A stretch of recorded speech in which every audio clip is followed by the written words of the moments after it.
आपको This लोगों को बाद में conference will मिलते हैं। now be recorded.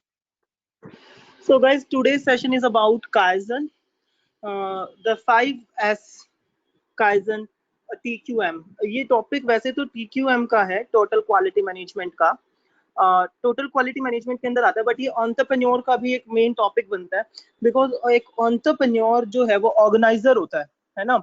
उसको अपनी कंपनी को ऑर्गेनाइज करके चलना पड़ता है, और उसको उसके अंडर बहुत सारे पीपल्स होते हैं, उसके पास टास्क होते हैं बहुत सारे। तो उसके लिए एक एंटरप्रेन्योर को बहुत जरूरी है काइजन रूल्स को जानना, TQM के। तो बाय दिस सेशन आप लोगों के पास क्या आएगी, अंडरस्टैंडिंग आएगी काइजन की, 5S की। What is high quality of health care services, ये भी हमें काइजन बताता है। और targets of 5S and kaizen activities, ये भी हमें काइजन से पता चलेगा। और बेनिफिट्स क्या होते हैं 5S के, ये हमें पता चलेगा। सो अगर मैं आपको बताऊं, एक एंटरप्रेन्योर के लिए बहुत सारी ना प्रॉब्लम्स होती हैं एंटरप्रेन्योर्स के पास। Already we have lots of problems like financial problems, technical problems, infrastructure problems, human resource problems, time limitations. ये कुछ तरीके की प्रॉब्लम्स हैं जो एक एंटरप्रेन्योर्स के पास होती हैं, है ना। तो उस एंटरप्रेन्योर को ये सारी प्रॉब्लम टैकल करनी होती है, और इन सारी प्रॉब्लम को ओवरकम करना होता है। किस लिए? ताकि वो अपने बिजनेस को सक्सेसफुल बना सके, है ना। तो ह्यूमन रिसोर्स प्रॉब्लम है, टाइम लिमिटेशंस हैं, फाइनेंशियल प्रॉब्लम्स है, टेक्निकल प्रॉब्लम्स है, इंफ्रास्ट्रक्चर प्रॉब्लम्स है। इन सबको उसको कवर अप करना पड़ता है। सो अगर आप ये सब प्रॉब्लम फेस कर रहे हो और इसकी आप इम्प्रूवमेंट चाहते हो, तो सबसे पहले जरूरी है ये जानना कि एक एंटरप्रेन्योर पॉजिटिव थिंकर है या नेगेटिव थिंकर है। Are you a positive thinker और are you a negative thinker, है ना। तो ये सब जब एक बार आप जान लेते हो, तो ये सब जानने के लिए एक सिर्फ हमें हमने एक टूल दिया, उस टूल को नाम दिया गया kaizen. Kaizen 5S kaizen TQM approach. अब काइजन बेसिकली होता क्या है, देखिए। इससे पहले TQM हम जानते हैं, टोटल क्वालिटी मैनेजमेंट क्या होता है, शायद आपने पढ़ा भी हो पहले। टोटल क्वालिटी मैनेजमेंट हमें सिखाता है maximum use of capacity of entire organisation. मतलब कि अपनी ऑर्गेनाइजेशन के बंदों का, अपनी ऑर्गेनाइजेशन का फुल मैक्सिमम यूज करना हमें TQM सिखाता है। काइजन हमें क्या सिखाता है? प्रॉब्लम सॉल्विंग टेक्निक्स काइजन हमें सिखाता है। और 5S क्या सिखाता है? 5S हमें सिखाता है working environment improvement. Working environment को कैसे इंप्रूव किया जाए। तो ये तीन वर्ड हैं, ये तीनों वर्ड एक एंटरप्रेन्योर के लिए बहुत ही ज्यादा जरूरी होते हैं, ठीक है। बेसिकली ये जो है ये डाउन टू अप चलता है। सबसे पहले हमें 5S की नॉलेज होना जरूरी है, then kaizen, then total quality management. ये डाउन टू अप चलेगा, ठीक है। तो इस तरीके से इसकी हायरार्की बनती है। अब बेसिकली मैं आपको बताऊं काइजन होता क्या है, आपको ये जानना बहुत जरूरी है कि what is kaizen. Kaizen basically ना जापानीज वर्ड है। इट इज अ जापानीज और Chinese word kaizen. Kaizen basically problem solving technique है, जो कि हम अपनी ऑर्गेनाइजेशन में यूज करते हैं। कभी भी तुमने देखा होगा, मैंने तुम्हें बहुत बार बताया कि जो जापानीज लोग होते हैं या जो चाइनीज लोग होते हैं ना, इनको कभी भी देखना, दे आर वेरी हैप्पी। वो बहुत खुश दिखेंगे तुम्हें अपनी ऑर्गेनाइजेशन से। वो कभी अपनी ऑर्गेनाइजेशन की बुराई नहीं करते, कभी अपनी ऑर्गेनाइजेशन के बारे में गलत नहीं बोलते, ठीक है ना। ऑन द अदर हैंड, तुम ट्रॉपिकल रीजन इंडिया की अगर मैं बात करूं, इंडिया में देखो लोग सबसे ज्यादा बुराई अपनी ऑर्गेनाइजेशन की करते हैं, जिस जिस जहाँ पे वो काम कर रहे होते हैं। सबसे ज्यादा दुखी होते हैं ऑर्गेनाइजेशन से, मुंह लटके रहेंगे, काम करेंगे मुंह लटका के, गधों की तरह काम करेंगे। तो किस लिए ऐसा क्यों है, ये डिफरेंस क्यों है? This difference is due to kaizen and 5S implementation. Japanese और चाइनीज जो कंपनीज है ना, जितनी भी कंपनीज है, उन सभी कंपनीज में we follow kaizen and 5S rules of total quality management. Total quality management के वो ये मतलब कि ये जरूरी है, ये कंपलसरी है ये चीज वहां पे, कि ये तो एक ऑर्गेनाइजेशन में फॉलो होगा ही होगा।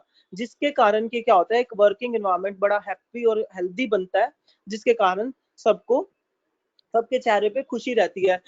ये हमें काइजन है ना, हमें सिखाता है कि कोई भी काम छोटा नहीं है और एक ऑर्गेनाइजेशन को अपना घर समझ के काम करना चाहिए हमें, ठीक है ना। इस तरीके की चीजें काइजन से हमें सीखने को मिलती हैं, ठीक है। सो काइजन बेसिकली यही मतलब कि वो है प्रॉब्लम सॉल्विंग टेक्निक्स है।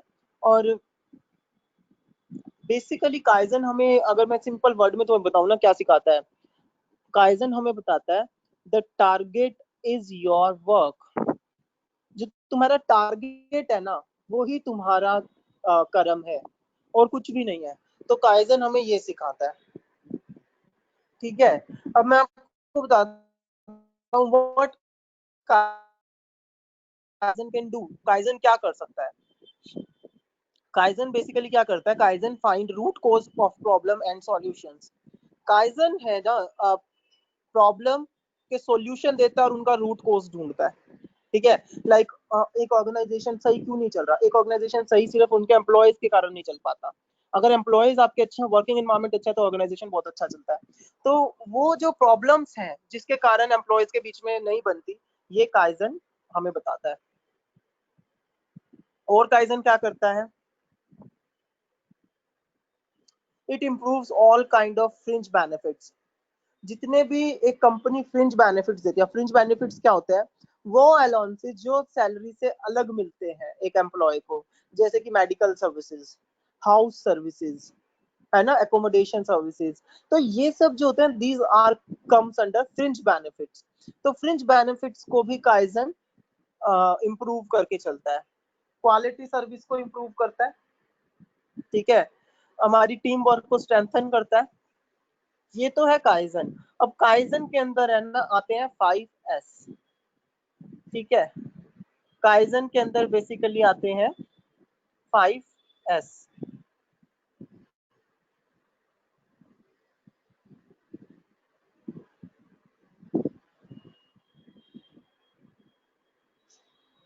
सो वो 5S है क्या, सबसे पहले ये जानते हैं। 5S is a philosophy and the way of organising and managing the team. मतलब कि 5S जो है, हमारी टीम को मैनेज करना, ठीक है, उनकी जो प्रॉब्लम है, उनके जो ग्रीवियंसेस है, उनको हैंडल करना, ये हमें 5S सिखाता है। और उनको रिड्यूस करना,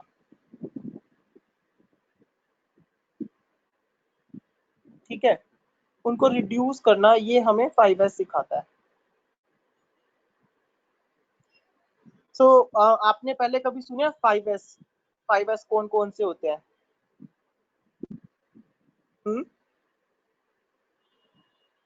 have you ever listen 5S? No sir, kaizen के बारे में सुना था, 5S नहीं सुना।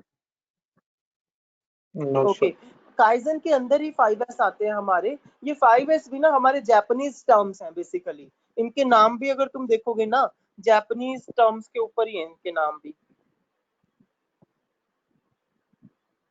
है ना। अगर मैं आपको बताऊं 5S, जैसे कि हमारा S1 to S5 है। S1 है हमारा सीरी, जापानीज वर्ड बता रहा हूँ उनके जो हम पढ़ते हैं। S1 है सीरी, S2 है सेटॉन, S3 है सेसो, S4 है सुकेत्सु एंड S5 है सित्सुके। मैं दोबारा रिपीट करता हूँ। S1 इज सेरी, सेरी का मतलब होता है सॉर्टिंग, इंग्लिश में इसका मतलब होता है सॉर्टिंग, सेरी सॉर्टिंग। S2 है सेटॉन, सेटॉन का मतलब होता है सेट करना, किसी चीज को सेटिंग करना, इसको जापानीज में बोलते हैं सेटॉन। S3 इज सेसो, सेसो को अंग्रेजी में कहते हैं shine, seiso is shine. S4 is Sketsu. Sketsu means standardization, standardize करना किसी चीज को। And S5 is Sitsuke. Sitsuke का मतलब होता है sustainability, sustainability। तो 5S हमारे हुए sorting, set, shine, standardize and sustain।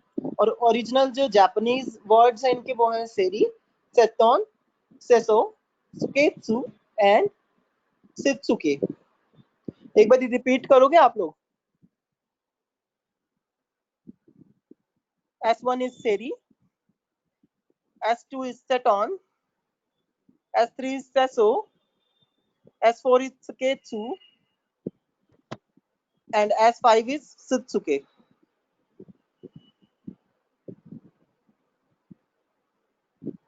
Sir याद तो रहता नहीं वैसे। S1 सेवी, S2 सेसो, S3 सेटॉन, Very good. शिकेत्सु, S4 स्केचो और And S5 सित्सुके। सित्सुके। Sitsuke. Very good, very good, very good. So ये हमारे हैं 5S, जिनको अंग्रेजी में हम कहते हैं sort, set, shine, standardize and sustain। ठीक है, तो अब एक बात बताइए, अगर एक वर्किंग एनवायरनमेंट में सारी चीज आपको सॉर्ट मिले, सॉर्टेड मिले, आपको सारी चीज सेट मिले, शाइनिंग मिले, स्टैंडर्डाइज मिले और सस्टेन मिले, तो ऑब्वियसली वर्किंग एनवायरनमेंट काफी हैप्पी और पॉजिटिव रहेगा ना वहाँ का। तो ये 5S होते हैं, और ये 5S किसी भी उसको इम्प्लीमेंट करना बहुत जरूरी है हर एक ऑर्गेनाइजेशन में। ठीक है, सो बेसिकली जैसे कि मैंने आपको बताया कि अपने टाइम को बचाने के लिए, ठीक है, और अपने वर्किंग फ्लो को इम्प्रूव करने के लिए we need this 5S। Okay, so 5S activities are to create good working environment through reduction of like reduction of वैसे तो ये जापानीज टर्म्स में पता है क्या कहते हैं? मूरी, मुरा एंड मुदा। आपने कभी सुनी है ये तीन टर्म्स, मूरी, मुरा एंड मुदा? Japanese are No, sir. usually say these words muri, mura and muda। मुरी, मुरा और मुदा को कम करने के लिए 5S की एक ऑर्गेनाइजेशन को बहुत जरूरत होती है। अब what is Muri, mura and muda? Question arises here is this. Muri हमारी क्या होती है? मुरी होती है ओवरबर्डननेस, अनरीजनेबलनेस। मुरी होती है हमारी ओवरबर्डन होना और किसी भी चीज का हमारे पास रीजन ना होना, उसको हम मुरी कहते हैं। मुरा क्या होता है? अनइवननेस, अनकंसिस्टेंसी, मूरा कहलाता है। ठीक है, या ह्यूमन स्पिरिचुअल कंडीशंस मूरा कहलाता है बेसिकली। और मुदा क्या होता है? वो एक्टिविटीज जो बिल्कुल वेस्ट होती हैं, जिनकी कोई वैल्यू नहीं होती। हम ऑर्गेनाइजेशन में ना यूजुअली वो ही एक्टिविटीज करते हैं जो बिल्कुल वेस्ट होती हैं। बैठ के गप्पे मारेंगे, काम को छोड़ देंगे, लंच करने जाएंगे तो 2-2 घंटे तक लंच करेंगे। तो these are the waste activities, these are the valueless activities. तो ये तीन टर्म होती है, मुरी, मुरा एंड मुदा। ये मुरी, मुरा और मुदा को रिड्यूस करने के लिए, लाइक ओवरबर्डन को रिड्यूस करने के लिए, अनरीजनेबिलिटी को रिड्यूस करने के लिए, अनइवननेस को रिड्यूस करने के लिए, अनकंसिस्टेंसी को रिड्यूस करने के लिए, ह्यूमन स्पिरिचुअल कंडीशंस को इंप्रूव करने के लिए और वेस्टफुल वैल्यूलेस एक्टिविटीज को कम करने के लिए वी नीड 5S। ठीक है, तो 5S बेसिकली क्या है, इसकी डेफिनेशन क्या बनेगी? 5S activities are those to create good working environment through reduction of muri, mura and muda, right?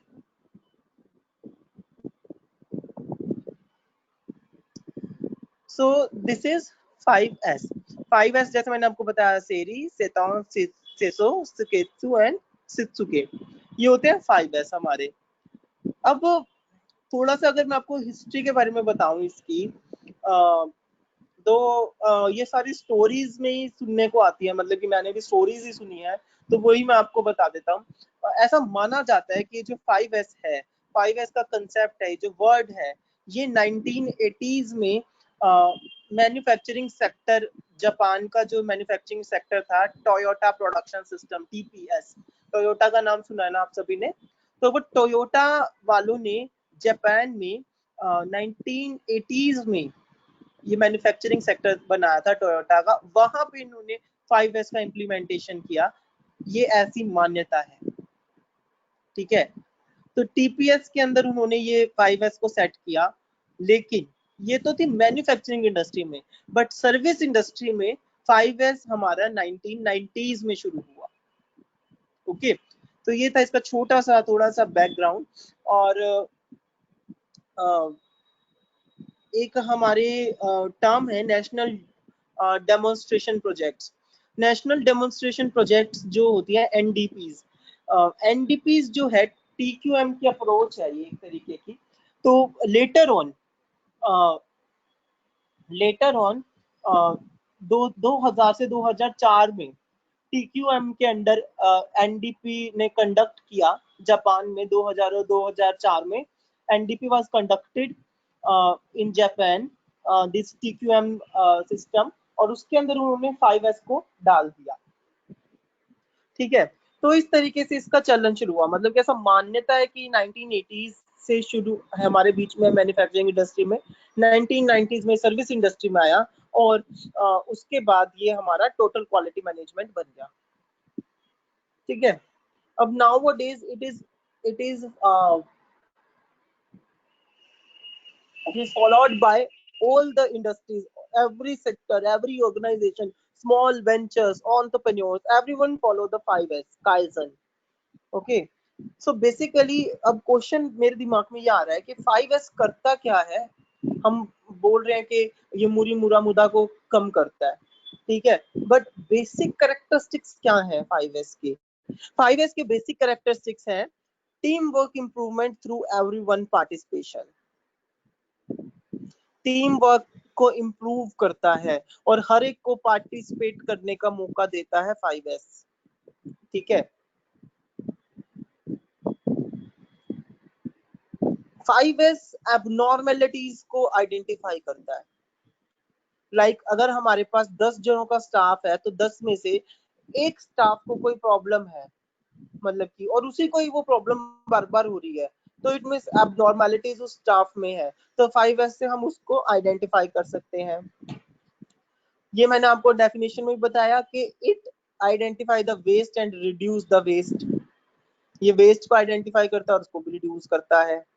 अब एक और क्वेश्चन मेरे दिमाग में आ रहा है कि वेस्ट क्या होता है? What is waste in organisation? Waste का मतलब तो हमने सुना कूड़ा होता है ना, पर ऑर्गेनाइजेशन की टर्म्स में वेस्ट क्या होता है? Like over production. अगर आपकी सेल नहीं है इतनी और आप ओवर प्रोडक्शन कर रहे हो तो वेस्ट ही है ना आपके लिए। Inventory, waiting, motion, transportation, rework, over processing, ये 7 तरीके के वेस्ट बताए गए हैं एक ऑर्गेनाइजेशन के। मैं रिपीट करता हूँ, over production, inventory, waiting, motion, transportation, rework and over processing. ठीक है, तो ये 7 तरीके के वेस्ट बताए गए हैं और इन सातों वेस्टों को हमारा 5S कम करता है और प्रोडक्टिविटी को इंप्रूव करता है, सेफ्टी को बढ़ाता है। ठीक है, और सबसे इम्पोर्टेंटली 5S क्या करता है? जो हमारे एम्प्लॉयज की हेजिटेशन है उसको निकालता है। ठीक है, एम्प्लॉयज को बताता है कि तुम क्या हो और तुम्हें क्या करना है, तुम्हारे टास्क क्या है। कोई नेसेसरी आइटम अगर ऑर्गेनाइजेशन में नीडेड है वो हमें 5S से पता चल जाती है, और कोई भी हम मिस्टेक कर रहे हैं तो वो हम 5S से पूरा कर सकते हैं। तो बेसिकली 5S एक तरीके की हमारी साइकिल है। वो साइकिल चलती है sort, set, shine, standardise and sustain. इस तरीके से ये 5 हमारे 5S के रूल्स हैं: sort, set, shine, standardise and sustain. So basically सबसे पहला हम पढ़ेंगे दैट इज सॉर्ट। सॉर्ट क्या है? Focus on eliminating unnecessary item from the workplace is called as sorting. It categorizes the equipment, furniture, tools in your workplace into the following 3 categories: necessary, unnecessary, and not necessary. This setup will help um, the the just in case attitude kind of thing. So इसको हम sorting कहते हैं। ठीक है, basically अगर simple शब्दों में मैं आपको समझाऊं sorting जैसे हिंदी में भी अगर आप जानेंगे, sorting का मतलब होता है छटाई करना, है ना? तो ऐसे ही हमें ऑर्गेनाइजेशन में भी छटाई करनी होती है। जो अननेसेसरीज आइटम है, जो अनयूजफुल आइटम्स है, उनको निकाल दो। हम देखो कई ऑर्गेनाइजेशन में तुमने देखा होगा एनुअल क्लीनिंग करते हैं या स्प्रिंग क्लीनिंग करते हैं। वो किस लिए करते हैं? वो सॉर्टिंग के लिए करते हैं। भाई रद्दी को बेच दो, टूटे फूटे फर्नीचर को रिप्लेस कर दो, तो वो कहलाता है सॉर्टिंग। ओके, तो बेसिकली सॉर्टिंग एक्टिविटीज आपकी रहेगी related to equipment, material, tools, furniture et cetera. इन सब से रिलेट करती है आपकी सॉर्टिंग एक्टिविटीज। ओके,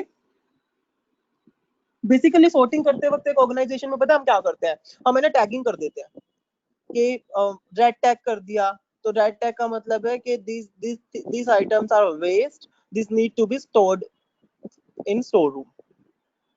स्क्रैप को अलग कर दिया, स्क्रैप को अलग टैग कर दिया। फर्नीचर, टूटे हुए फर्नीचर को अलग टैग कर दिया। ब्रोकन टूल्स, यूटेंसिल्स को अलग टैग कर दिया। तो इस तरीके से हम सॉर्टिंग कर सकते हैं। Second S is set, setting. Setting का क्या मतलब होता है? Setting is based on finding efficient and effective storage of necessary items. Basically, setting applies can see, can take out, and can return philosophy. Like this will save the time and energy to look for something. Like setting, अगर मैं आपको setting activities बताऊं कि सारी चीजों को, everything in its place is called as setting. हर एक चीज का एक जगह निर्धारित होता है। भाई ऑफिस है तो ऑफिस में टेबल यहाँ होगी, टेबल के ऊपर फाइलें यहाँ होगी, बेल यहाँ होगी, लैपटॉप यहाँ होगा, और डेकोरेटिव आइटम यहाँ होगी, पेन स्टैंड यहाँ होगा। तो everything must have its place and everything must be on its place is called as setting. This is the second S of our 5S Kaizen activities.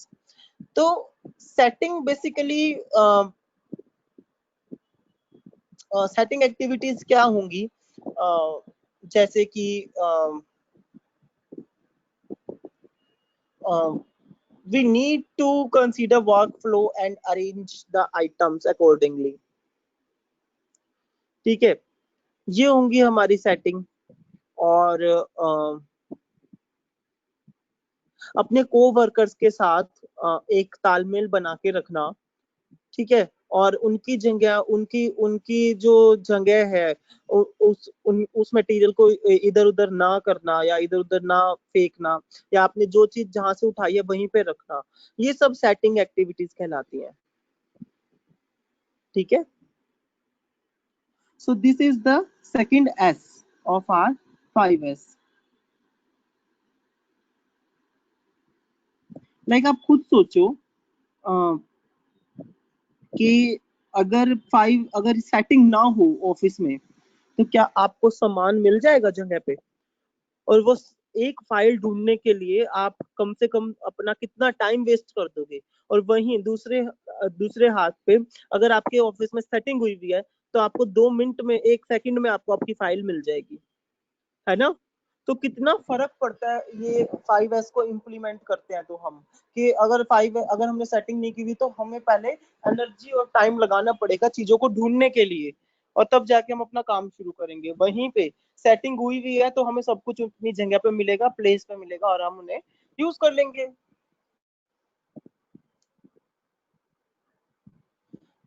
The third S is shine. Shine नाम से ही पता चल रहा है, cleanliness is very much important. Housekeeping practices is very much important in anyone's life, in anyone's organization. So housekeeping practices or keeping the place up to date is very much important. That is the consideration of shine, the third S of 5S.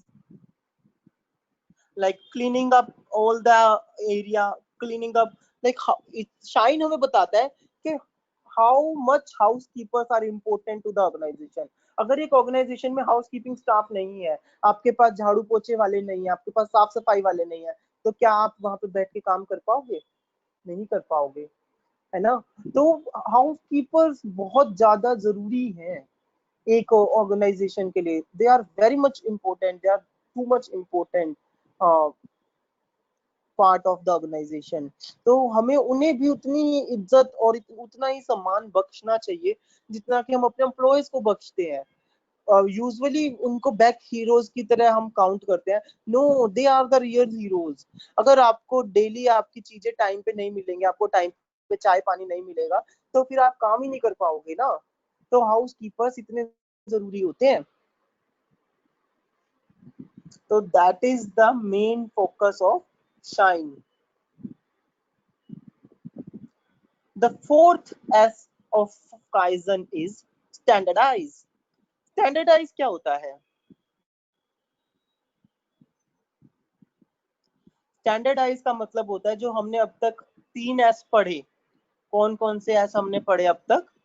Set, shine और stand और set, shine और हमने क्या पढ़ा था?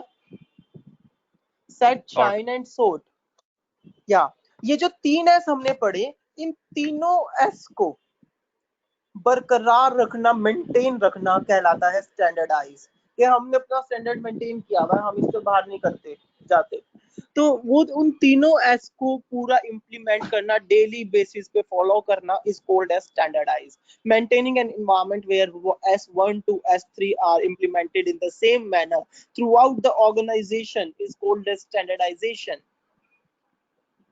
It gives opportunity to employees, uh, what kind of opportunities, like take activity part in the development of these standards. So इस तरीके से हम स्टैंडर्डाइज करते हैं, मतलब कि मेंटेन करके रखना। एक एक जो चीज हमने शुरू की है अपने ऑर्गेनाइजेशन में, उसको मेंटेन करके रखना। ऐसे नहीं सिर्फ हमने बातों के लिए वो चीज शुरू की, ठीक है? तो we have done 4S like sort, set, shine and standardize. The last S is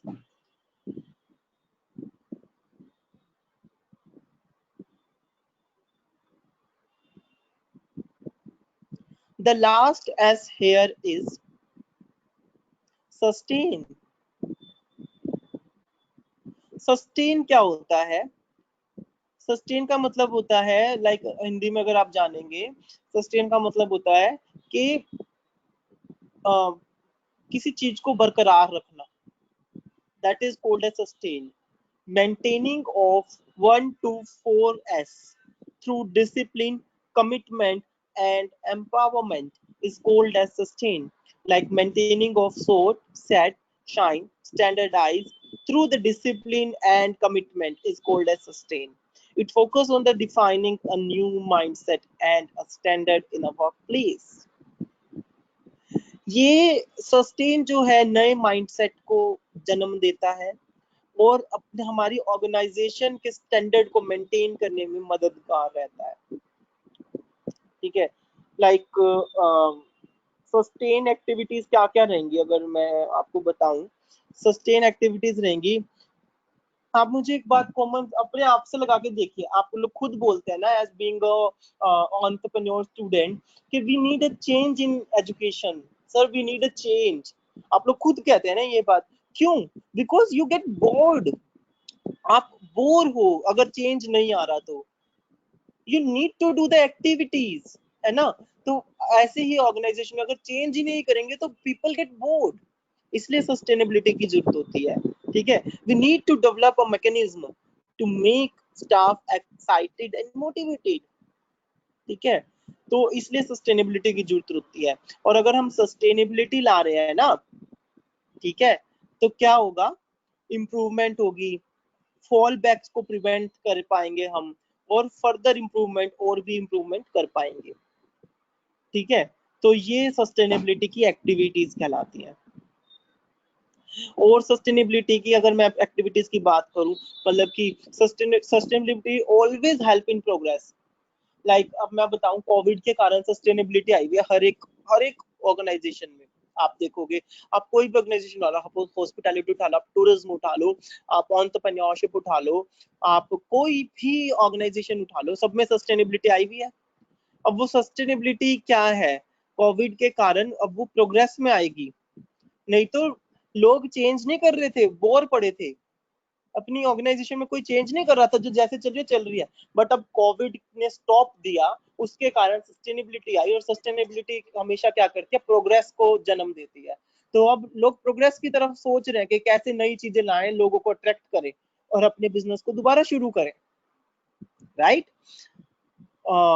ये था हमारा सस्टेनेबिलिटी, ठीक है। सो बेसिकली मैं आपको बताऊं, जो स्टैंडर्डाइज है, ठीक है, हमारे जो 3 S है, सोर्ट, सेट और शाइन। सोर्ट, सेट और शाइन हमारे स्टैंडर्डाइज को स्टैंडर्डाइज के अंदर मर्ज होते हैं, ठीक है, और स्टैंडर्डाइज मर्ज होता है सस्टेनेबिलिटी के अंदर, ठीक है। तो बेसिकली अगर आपको इसका मॉडल बनाना पड़े, मतलब कि कंसेप्चुअल मॉडल इसका बनाना पड़े, मॉडल तो आप इसका यही बनाओगे, बीच में 5S लिख के चारों साइड आप इसके 5S लिख दो, है ना, sort, set, shine, standardise and sustain. But अगर आपका पेपर में आ जाता है draw the conceptual model of 5S, देखिए कंसेप्चुअल मॉडल अलग होता है। कंसेप्चुअल मॉडल क्या होता है, जो 5 पॉइंट है, वो 5 पॉइंट में से 3 पॉइंट किससे रिलेट कर रहे हैं, 1 पॉइंट किससे रिलेट कर रहे हैं, इस तरीके से कंसेप्चुअल मॉडल बनता है। तो कंसेप्चुअल मॉडल अगर आपको बनाना हो, तो कंसेप्चुअल मॉडल पता है कैसे बनेगा, आपने स्टैंडर्डाइज लिखा, स्टैंडर्डाइज के तीनों साइड आपने 3 S लिख दिए, सोर्ट, शाइन एंड सेट, और उन तीनों को एरो से स्टैंडर्डाइज के अंदर मिला दिया, ठीक है। फिर आपने दूसरी ओर सस्टेन लिखा और उस सस्टेन को स्टैंडर्डाइज से मिला दिया। तो इस तरीके से आप इसका कंसेप्चुअल मॉडल बनाते हैं, ठीक है। अब बेसिकली 5S का मतलब कि 5S के टारगेट होता क्या है बेसिकली, अगर मैं आपको एक सिंपल वर्ड में बताऊं, 5S का टारगेट होता है जीरो। जीरो मतलब लाइक जो जितने भी हमारी कंपनी के डिफेक्ट्स हैं उन्हें जीरो करना, वेस्ट को जीरो करना, डिलेज को जीरो करना, इंजरीज को जीरो करना, ब्रेक डाउन को जीरो करना, चेंज ओवर को लीड करना, ये सब होते हैं 5S के हमारे आप टारगेट्स ही कह सकते हैं, टारगेट्स ऑफ 5S। मतलब कि zero the change over, zero the defect leading, zero the waste leading, zero the delays leading, zero the injuries promoting safeties, zero break down bringing. So this is all about 5S, Kaizen and 5S. तो ये है सारा kaizen और 5S के बारे में। सो अगर आपका कोई क्वेश्चन है इससे रिलेटेड तो आप पूछ सकते हैं, अगर आपको कुछ समझ में नहीं आया तो। एंड मैं आपको फटाफट से मुझे एक पीपीटी मिली है इससे रिलेटेड, वो दिखाता हूँ 5S से रिलेटेड, आप इसे पढ़ सकते हो अभी। देखिए 5S प्रिंसिपल है, ठीक है, इस पीपीटी में मेरी स्क्रीन दिख पा रही है शायद आपको। यस सर, दिख रही है। हाँ, तो ये जो पीपीटी है, this PPT is made by I guess Toyota groups. तो बहुत अच्छी पीपीटी मुझे ये लगी, अभी मुझे मैंने सर्च आउट की तो मुझे मिली है। आप इसमें देखेंगे कि हमें सब कुछ बताया हुआ है कि हम किस तरीके से फ्रस्ट्रेटेड होते हैं अपने वर्क प्लेस पे, है ना भाई, पोजीशन मेक मी टायर्ड, और इस तरीके से हम अपने वर्क प्लेस में फ्रस्ट्रेटेड होते हैं। देन हम पॉजिटिव थिंकर है, नेगेटिव थिंकर है, सेम जो मैंने आपको बात बताई, और इस तरीके से हमें पता चलता है कि किस तरीके से हमारा एटीट्यूड क्या जा रहा है, ठीक है। तो इस एटीट्यूड को दूर करने के लिए we need the 5S approach. अब ये 5S अप्रोच क्या है, सेम जो मैंने आपको लेक्चर में बताया वो है, ठीक है। It is for improvement of working environment. Then moving on, 5S क्या होता है, सेरी, सेटन, सिट, सेसो, सुकेत्सु, Tsutsuke. इसका English version sorting, set, shine, standardize and sustain. Then same जो मैंने आपको बैकग्राउंड बताया थोड़ा सा. Then waste. Then हमारी 1 by 1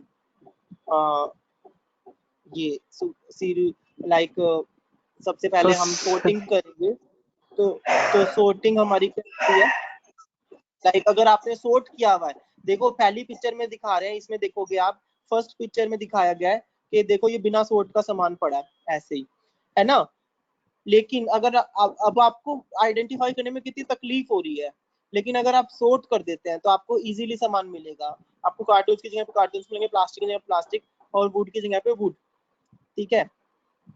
same as setting before 5S. देखो कितना मुश्किल है यहाँ पे सामान को ढूंढना. Then mid of the year हमने थोड़ा सा वो किया, और अच्छे से अगर हम इसको मैनेज करके रखेंगे तो ये कहलाएगी setting. Shine.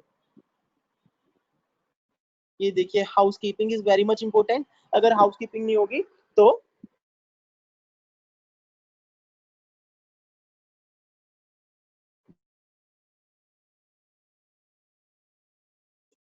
Hello sir. Hello. Hello sir. Prateek, आवाज आ रही है? हाँ, आ रही है. सर की नहीं आ रही.